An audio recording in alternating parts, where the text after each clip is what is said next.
एक सवाल आपसे पूछना चाहूंगा, आप जवाब दें तो बढ़िया, नहीं दें तो अलग बात है।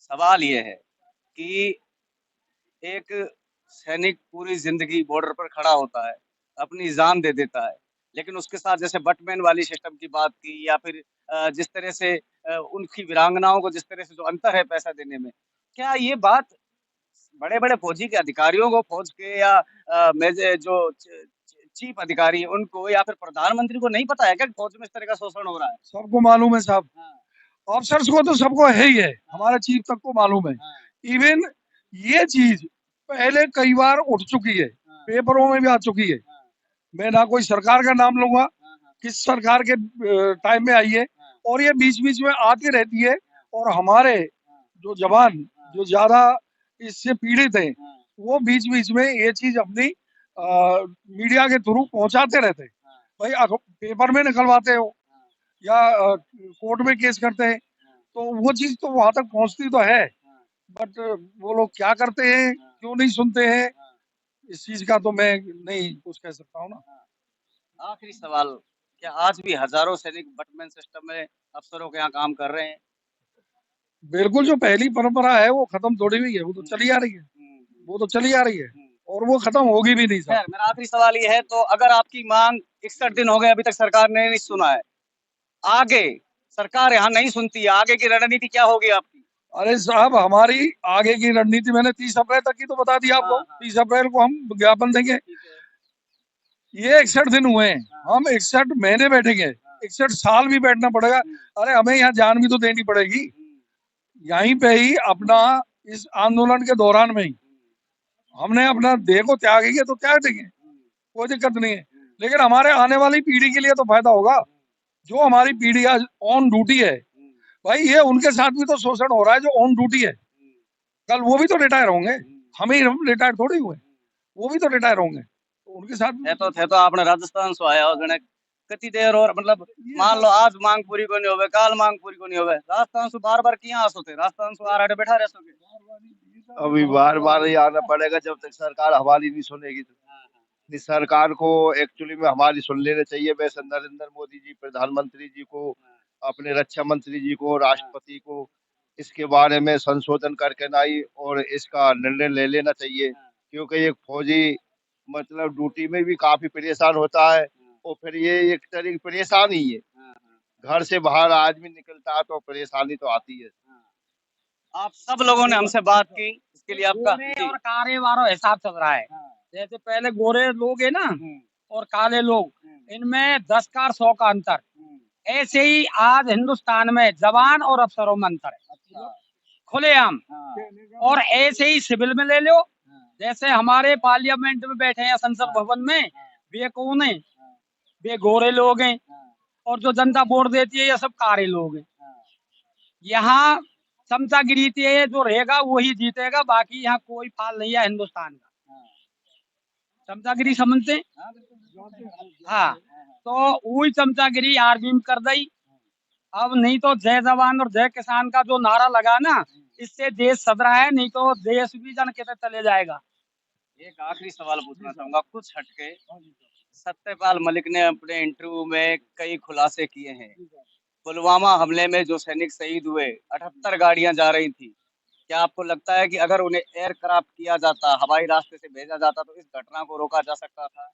ये बिल्कुल सही है। अगर हाँ, देखो, हमने वहाँ नौकरी किया है हाँ, जे में, हाँ, कानवाई से जाओगे हाँ, तो खतरा तो है। हाँ, अगर एयरलिफ्ट जो होगा हाँ, तो खतरा टल सकता है। हाँ, बट सतपाल मलिक साहब क्या बयान दे रहे हैं उस पर मैं कोई टिप्पणी नहीं कर सकता, हाँ, कि because that time he was the governor of J, हाँ, तो if he एब्सोल्युटली। अगर वो चाहता था, हुँ, if he want to हाँ, stop that हाँ, इंसिडेंट, हाँ, तो वो उस टाइम पे ये कह सकता था कि नहीं, नो नो हुँ। जवान, तो नहीं, उस उन्होंने टाइम कहा कि जवानों ने उनसे तो माँगा ही नहीं, सीधा गृह मंत्रालय सब से उन्होंने सब आवेदन किया। जवान हाँ, ने गवर्नर हाँ, हाँ, गवर्नर के पास हाँ। कौन पहुंचने देता है? हुँ, हुँ, हुँ। हमारे जो हमारी बातों को पहुंचाने वाले होते हैं, बिल्कुल, बिल्कुल। वो तो ऑलरेडी हाँ, हाँ, जहाजों से जाते हैं, हाँ, हमारे अफसर जहाजों से जाते हैं, हाँ, तो अफसर ही पहुंचाने वाले होते हैं हमारी हाँ, बातों को, हाँ, तो वो क्यों पहुंचाएंगे? हाँ। अरे ठीक है, जवान जा रहे जाने तो, मरे तो मरने दो, उनमें क्या फर्क पड़ रहा तो है? इतना बड़ा कॉन्वॉय तो कम से कम ऐसी जगह आपको लगता है एयरक्राफ्ट में जाना ही चाहिए ना? बिल्कुल जाना चाहिए हाँ, साहब। एयरक्राफ्ट से जाएगा तो इतना बड़ा हादसा होगा ही नहीं। हाँ, हाँ, भाई हमने भी उस बनियाल से और हाँ, जवाहर टंडल तक हाँ, ड्यूटी किया है। हाँ, आरओपी कहते हैं जिसको, रोड हाँ, ओपनिंग का। तो हमको पता होता था जब कान भाई को निकालते थे हाँ, अपनी एरिया से, हाँ, तो ये लगा रहता था कहीं से हाँ। फायरिंग नहीं हो जाए कान भाई पे। शहीद सैनिकों के नाम पे अगर कोई वोट मांगता है, आपको लगता है कि ये सेना के ऊपर राजनीति हो रही है? देखो साहब, ये तो सरासर देखो, नहीं, गलत है या सही है? आर्मी सेना के ऊपर, हाँ, पूर्व सैनिक मतलब हाँ, सैनिकों के ऊपर हाँ, राजनीति करना तो गलत है। गलत है। राजनीति सेना के ऊपर करना हाँ, गलत है। सेना एक ऐसी चीज है, ऐसी संस्था है जो ये किसी भी चीज से हाँ, अलग है। अगर सेना को इन्वॉल्व करोगे राजनीति में, हाँ, तो फिर तो क्या होगा फिर हाँ, कह नहीं सकते। हाँ। अगर सेना को राजनीति में इन्वॉल्व कर दिया तो फिर देश का क्या होगा ये नहीं हम कह सकते।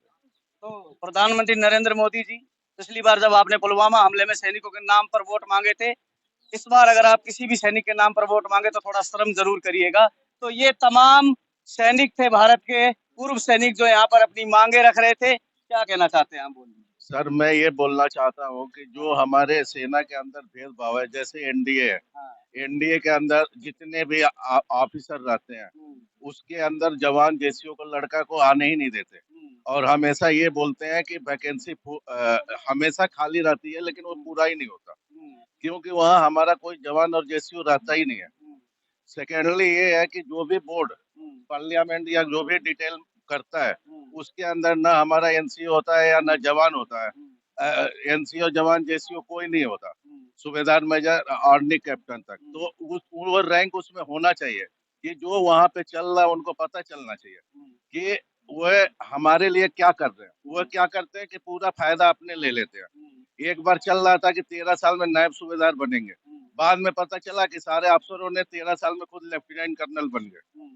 और हमारे जवान जेसीओ और अफसर इतना परेशान है, हर जगह इतना उनके ऊपर प्रताड़ना है कि बोलिए मत। एससीआर के नाम पे कि भाई अगर तुम छुट्टी, अगर अगले बंदे को जाना है छुट्टी, तो बोलते हैं कि भाई छुट्टी नहीं मिलेगी तुम्हारी, जैसे वो सोचते हैं कि मेरा हक है।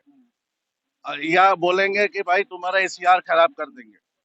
मतलब सेना के अफसर के अंदर में इतने हुकूमत दे दिया गया है कि जवान जेसीओ सारे आज की डेट में परेशान है।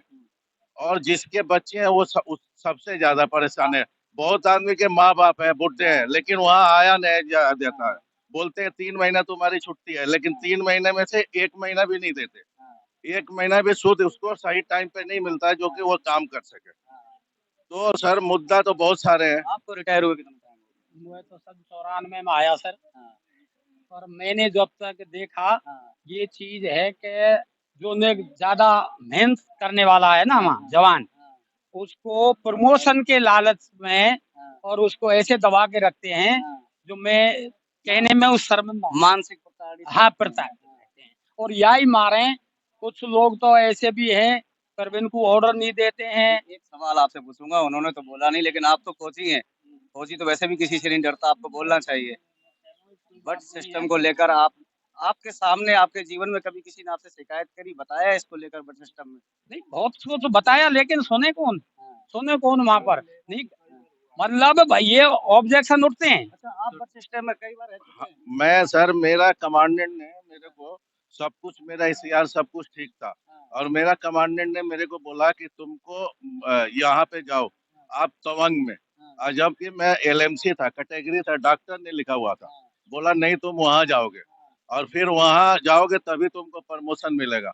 मतलब ऐसे हुकूमत जमाते हैं ये अपने आप को। तो मैंने अपना एमजीओ ब्रांच से कई जगह लेटर लिख के अपना खुद का पावर इस्तेमाल करके और अपना हक प्राप्त किया। एक बात बताइए, जवान कहीं ना कहीं कहते, मतलब अ, बताया तो ये तक जाता है बट सिस्टम में कि 4-4, 5-5 जवान एक अफसर के यहाँ काम कर रहे हैं। 2 उनके घर के बाहर कर रहे हैं तो 2 घर के अंदर कर रहे हैं, 2 सामान लाने का काम करते हैं, 2 घर के अंदर खाना बनाने का, यहाँ तक कि कपड़े तक धोने का काम करते हैं।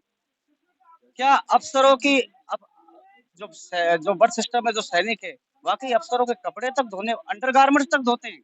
मतलब कपड़े तो नहीं धोते हैं, हाँ। लेकिन नहीं, कपड़ा बातें सामने है, आप ही के सामने पेश वाली करना, बातें बोल रहे अभी देखो जो जायज है वही हैं। कहनी चाहिए। हाँ, हाँ, हाँ, जैसे कपड़ा है तो कोई नहीं धोता है, लेकिन वो धुलाने के लिए ले जाना लाना वो उसी में रहता है और वहाँ का जीवन भर वह चमचागिरी में निकल जाता है। आत्मसम्मान तो खत्म। आत्मसम्मान खत्म और प्रमोशन भी वही ले पाते हैं, इसीलिए सेना में भी थोड़ा सा खुल के नहीं कर पाता है कोई। एक लंबी संख्या है सैनिकों के सुसाइड करने की, आपको लगता है ये कारण है बड़ा? बिल्कुल है।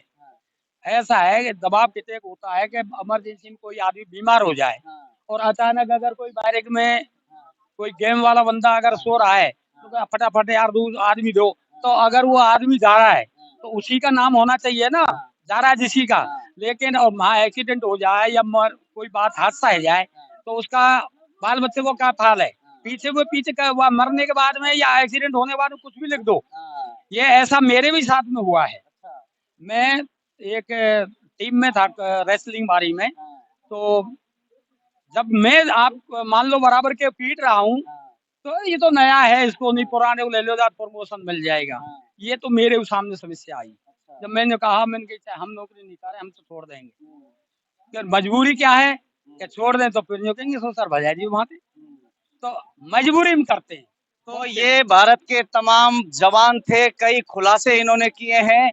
अगर आप वाकई देश की सेना के प्रति आपकी मोहब्बत दिखावा नहीं है और अगर आप देश की सेना की वाकई कदर करते हैं तो इस वीडियो को ज्यादा से ज्यादा शेयर कीजिएगा, क्योंकि 61 दिन से ये तमाम जवान दिल्ली के जंतर मंतर पर बैठे हैं, लेकिन सरकारों ने अपने कान बंद कर लिए हैं, उन्हें इनकी फरियाद सुनाई नहीं दे रही है। देखने की बात है कि इन जवानों का संघर्ष कब तक रहेगा, कब सरकार इनकी बात सुनेगी, कब सरकार इनकी फरियाद सुनेगी और कब सरकार इनकी मांगों पर कुछ अहम कार्रवाई करेगी। फिलहाल इस रिपोर्ट में इतना ही। मुझे और मेरे सहयोगी विश्वजीत झा को दीजिए इजाजत, लेकिन देश के इन पूर्व सैनिकों के साथ हम और न्यूज़ नाउ भारत लगातार खड़ा रहेगा।